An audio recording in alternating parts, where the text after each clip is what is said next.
see what I see?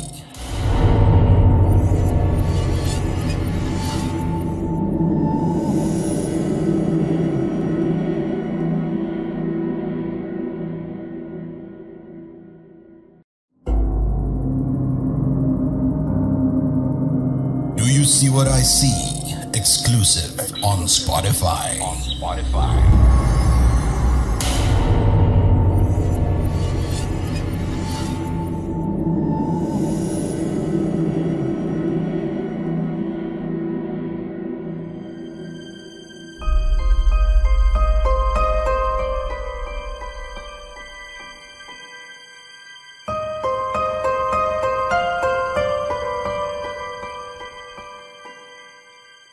Hai, masih ingat dengan catatan si Roy?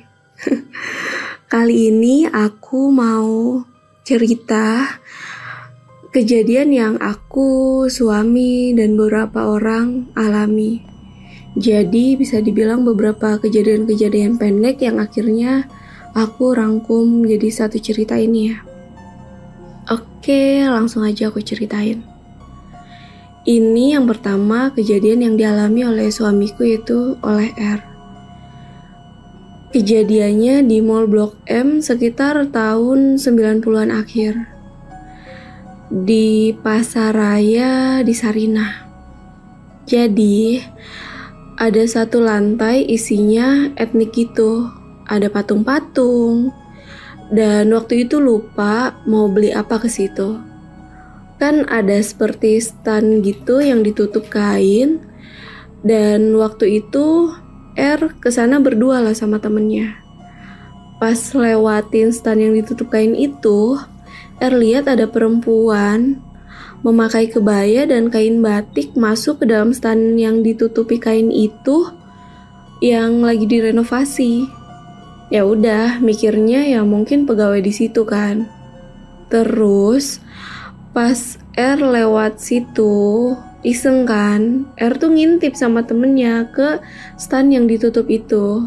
Terus ya disibakin lah kainnya. Nggak ada orang dong di dalamnya. Terus juga setelah dilihat-lihat, ternyata pegawai sana seragamnya tuh beda sama perempuan yang tadi R lihat. Tapi menghilangnya tuh gitu aja. Pas masuk ke balik kain yang nutup stand yang lagi direnovasi, tiba-tiba hilang. Kan posisinya juga udah malam waktu itu, dan kejadiannya tuh cepet banget. Jadi kalau orang, kayaknya gak mungkin bisa hilang dalam sekejap. Dulu R dan keluarganya itu sering banget ke Bandung karena ada saudara di sana. Tapi zaman dulu kalau ke Bandung harus lewat Bogor. Karena belum ada jalan tol kayak sekarang gitu. Jadi di salah satu tanjakan di Bogor, pas banget tikungan, di sebelah kiri ada batu besar. Kan pas nanjak terus ada tikungan itu kan, jadi mobil pelan. Nah di situ kelihatan lah ada perempuan lagi duduk di pinggir jalan sambil melukin batu itu. Batu besar yang di pinggir jalan itu. Bahkan kadang perempuan itu tuh lagi nyiumin batu besar. Terus suatu hari R penasaran kan, nanyalah, Pah, itu kenapa Pah? Gitu kan. Posisinya waktu itu papanya R lagi nyetir.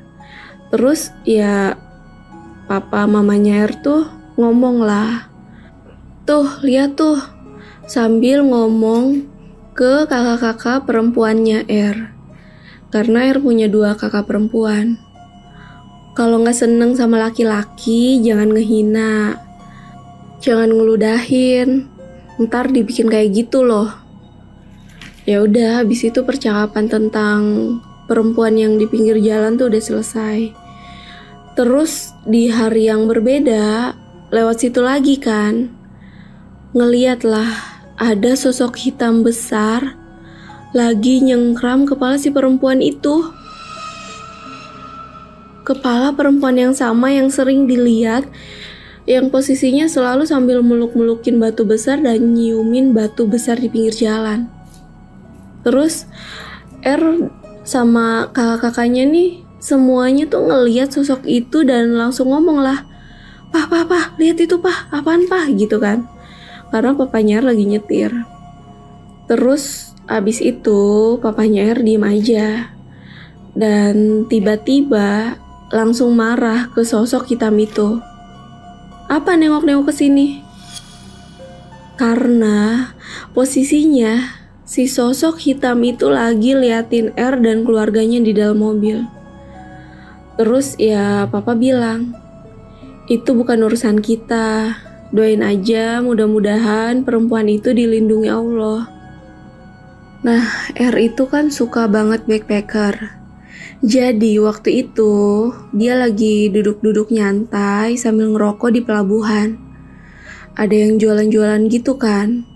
Jualan kopi dan banyak deh macem-macem. Dan beberapa di antara yang berjualan itu bukan orang.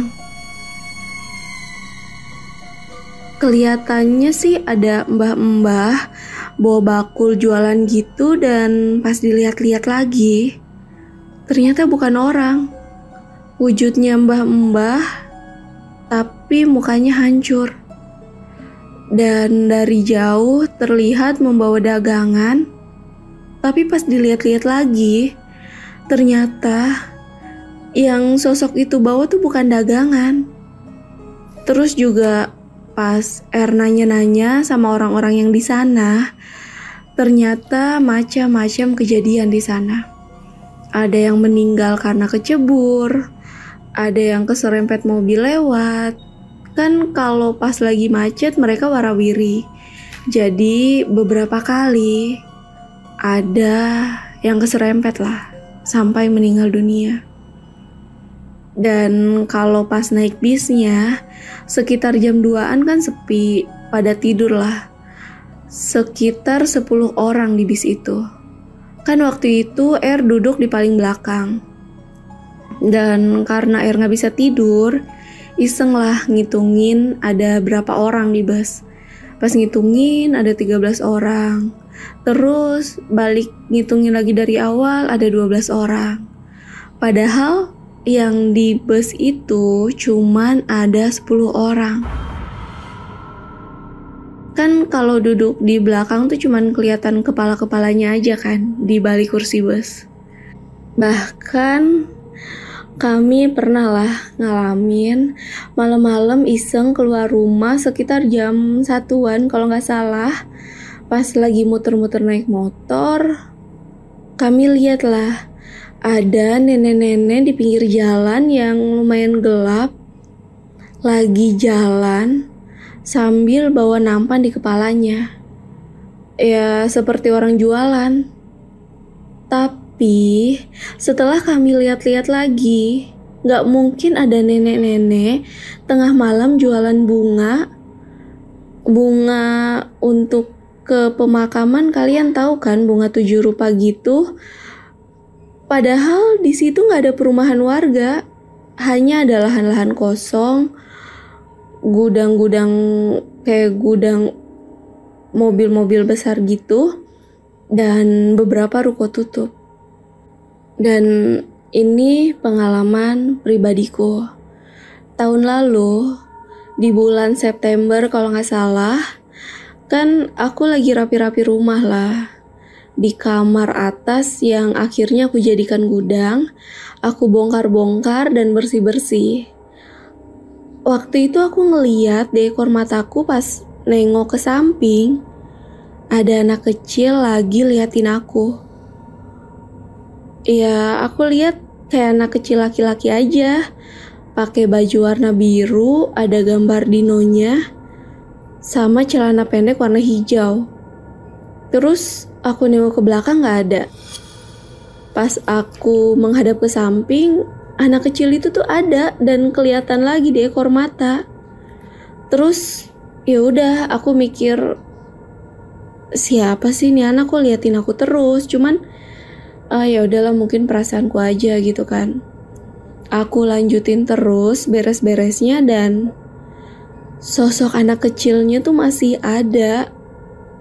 Sampai akhirnya karena aku takut, kardus di sampingku aku tarik dan taruh di belakangku. Ya biar aku ngerasa kalau di belakangku tuh kardus dan gak ada siapa-siapa. Lumayan lama lah waktu itu sampai akhirnya udah mau selesai. Ada yang nepuk-nepuk bahu aku. Aku pikir ya mungkin suamiku kan. Pas aku nengok, ternyata di belakangku gak ada siapa-siapa. Dan aku juga baru ingat, suami tuh lagi tidur jadi gak mungkin dia isengin aku. Pas aku menghadap ke arah depan, sosok anak kecil itu ada. Dan waktu itu aku lagi gak bisa tidur, main handphone lah. Tapi lampu rumah udah dimatiin. Dan pas lagi main handphone, aku ngerasa ada yang ngeliatin. Gak sengaja aku lihat ada laki-laki, tingginya kira-kira sedikit lebih tinggi dari aku, lagi berdiri di sudut ruangan sambil ngeliatin ke arahku. Dan terus karena aku takut dan gak bisa ngapa-ngapain, ya udah akhirnya aku buru-buru berusaha untuk tidur sambil menghadap ke arah tembok. Bahkan berkali-kali sosok laki-laki itu sering banget datang dan cuma berdiri diam sambil ngeliatin aku. Ya, akhirnya aku udah gak kuat lagi diganggu sama sosok seperti laki-laki yang perutnya kebelah itu. Aku ceritalah ke suami. Dan sosok itu udah gak ada lagi. Ternyata aku ketempelan entah di mana dan sosok itu ngikutin sampai ke rumah. Pernah juga waktu aku lagi duduk di bawah, aku lihat ada perempuan ngintip di tangga paling atas. Lebih tepatnya cuma keluar kepalanya aja di tangga. Logikanya kalau orang kan rambutnya pasti turun, tapi perempuan ini tuh pas nongol kepalanya, rambutnya itu naik, gak turun. Dan ya ternyata itu si Kiki, sosok yang suka ngetawain aku kalau aku ketakutan masuk ke gudang. Dulu waktu kecil kan rumahnya R tuh di Tebet. Dan R tuh suka banget naik beca. Dan deket rumahnya R itu ada 3 tukang beca, Pak Dul, Pak Jack, dan Pak Surip. Sebenarnya ada beberapa pangkalan beca, tapi langganan keluarganya R cuma ya antara 3 beca itu. Suatu hari beca itu disiarin lah di radio dan di TV, udah gak boleh lagi. Nah, waktu itu kejadiannya waktu RTK dan diceritain sama mama waktu R sudah besar. Jadi pagi-pagi sebelum azan subuh, R itu rewel banget dari semalam. R waktu kecil ya, waktu masih TK. Ya udahlah, akhirnya R dibawa naik beca sama mama biar anteng. Karena biasanya kalau habis naik beca R tidur. Ya udah, mama keluar rumah lah sama R mau naik beca. Dan di pangkalan beca cuma ada Pak Surip. Naiklah R dan mamanya di beca Pak Surip. Jalanlah becanya, melewati beberapa gang yang jalanannya tuh bener-bener nanjak banget. Ngelewatin gang pertama, gang kedua makin nanjak, lewat gang ketiga sampai gang kelima tuh makin nanjak lagi. Yang nanjaknya tuh bener-bener nanjak banget. lalu putar balik lewat tikungan dan jalanan menurun. Saat jalanan menanjak dan turunan tuh becanya biasa aja, seperti jalan di permukaan yang rata. Jadi kan biasanya beca tuh kalau pas tanjakan itu kan turun dari beca dan didorong. Tapi anehnya pagi itu di tanjakan dan turunan becanya biasa aja, seperti melewati jalanan rata. Nah, pas di tanjakan gang keempat, waktu itu mama sadar ada yang gak beres dan langsung istighfar kan. Terus sampailah di depan rumah, pas mama mau bayar, ternyata Pak Surip gak mau nerima uangnya dan pamit. Terus siangnya barulah dapat kabar kalau ternyata Pak Surip sudah meninggal. Kan waktu itu teman-teman sesama tukang beca pulang kampung, tapi beliau masih di situ. Ini cerita dari warga ya. Rupanya waktu itu ada penggerebekan penertiban beca, dan waktu itu Pak Surip panik. Dia tuh langsung buru-buru jalanin becanya dan kecelakaan lah. Di jalan raya, becanya tertabrak dan beliau meninggal dunia di tempat. Tapi kayak gak masuk akal gitu. Beliau sudah meninggal, cuman paginya R dan ibunya tuh sempat naik becanya Pak Surip. Tapi mama jadi ingat waktu becanya ini tuh jalannya aneh banget, di tanjakan dan di turunan itu kayak biasa aja. Dan mama juga nggak tahu waktu naik beca itu entah posisinya becanya terbang atau gimana, kayak nggak masuk akal gitu. Dan terakhir, ini ada lagi cerita dari ibu penjual nasi langganan kami. Beberapa kali kami sering ngobrol kalau pas warung lagi sepi. Dan ceritalah si ibu ini, namanya Ibu Dia. Dia cerita kalau dia tuh buka warteg kecil-kecilan baru beberapa tahun.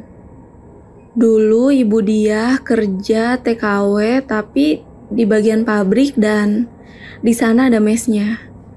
Ada beberapa TKW yang kerja di pabrik itu dan beberapa tetangganya juga bareng sama Ibu Dia di bagian pabrik. Salah satu tetangganya Ibu Dia, panggil aja N. Di sana kayak menyendiri terus. Selesai kerja, pulang ke mes, yang lain tuh pada makan bareng, istirahat. Sedangkan kalau si N tuh enggak, dia tuh kayak aneh gitu. Makanannya dibawa ke atas, ke loteng, nggak makan bareng-bareng sama yang lain. Pernah juga selesai kerja malam-malam, saat yang lain semuanya pada istirahat, nonton TV di kamar. Tapi si N tuh enggak, sering banget sendirian di loteng. Dan begitu terus setiap harinya.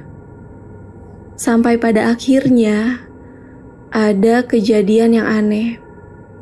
Pagi-pagi bangun sebelum subuh, si N ini nyuci semua pakaiannya, satu koper dicuci semua. Teman-temannya yang lain tuh pada bingung gitu. Kayak, kenapa nih orang? Semua pakaiannya dicuci satu koper, kayak nggak jelas banget kan. Sebagian bajunya juga nggak kotor, ngapain dicuci lagi gitu. Terus ya udah kan, kelakuan si N ini makin aneh lagi. Setelah mencuci semua bajunya sekoper, malamnya N tidur di bawah kursi, di lantai, di bawah kursi. Dan besok paginya heboh lah. Pagi-pagi si N ditemukan gantung diri pakai semua bajunya yang udah dicuci. Jadi kayak baju-baju yang dicucinya itu tuh diikat atau disambungkan sampai membentuk tali. Dan salah satu tetangga Ibu Diah ini yang sama-sama TKW ngerekam pakai handphone. Saat polisi datang, olah TKP, periksa mayat, itu semuanya di video sama dia. Dan setelah kejadian itu mulailah banyak kejadian-kejadian aneh. Kedengeran ada suara nyapu tengah malam tapi gak ada siapa-siapa. Suara nyuci baju tapi pas dicek gak ada orang yang lagi nyuci. Terus kalau ada yang jemur pakaian selalu jatuh semua jemurannya. Bahkan pernah jemurannya itu kayak kegeser-geser sendiri. Dan yang ngeliat itu semua tuh yang tinggal di mes. Jadi semua orang yang tinggal di mes tuh ngeliat jemurannya tuh kayak kegeser-geser sendiri sampai akhirnya jatuh semua. Dan juga gak jarang setiap malam terdengar suara langkah kaki menaiki tangga dan suara orang berjalan-jalan di atas loteng. Akhirnya penghuni mes ketakutan dan ya udah, mau gimana lagi? Kan udah terikat kontrak juga kerja di sana, jadi nggak bisa keluar seenaknya. Akhirnya mereka memutuskan untuk tidur bareng-bareng yang tadinya satu kamar satu orang, karena memang kamarnya kecil kan. Akhirnya satu kamar bertiga, kurang lebih ada sekitar 10 orang, jadi ada satu kamar yang isinya itu berempat. Malam-malam, pas Ibu Diah tidur bertiga sama teman-temannya, sayup-sayup kedengeran suara perempuan seperti tercekik. Dan itu tuh kerasa banget ada kain yang melewati kaki mereka.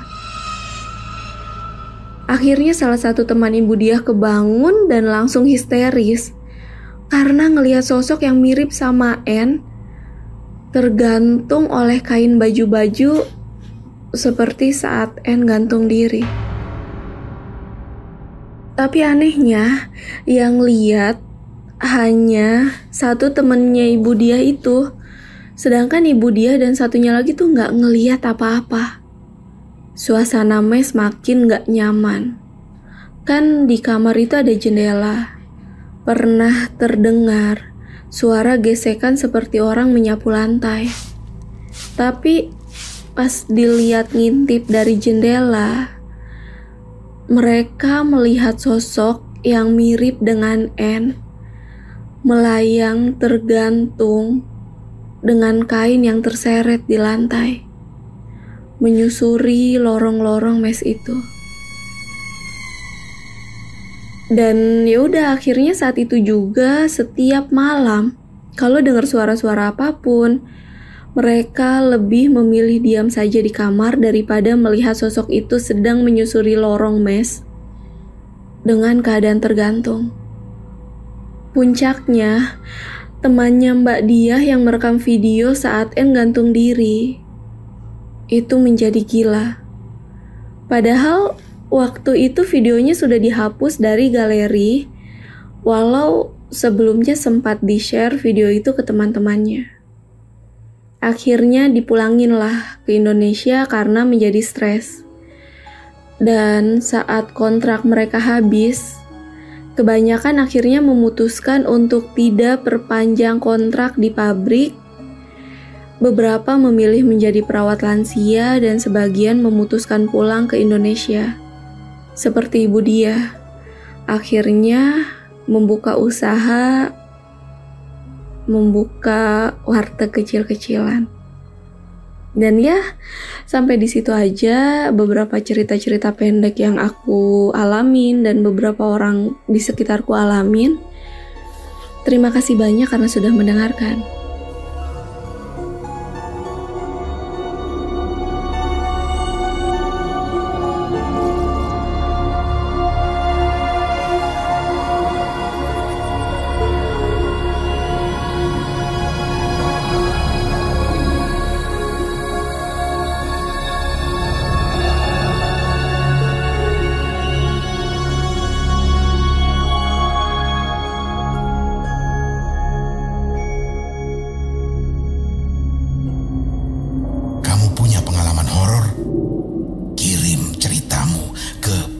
podcast.ceritahoror@gmail.com.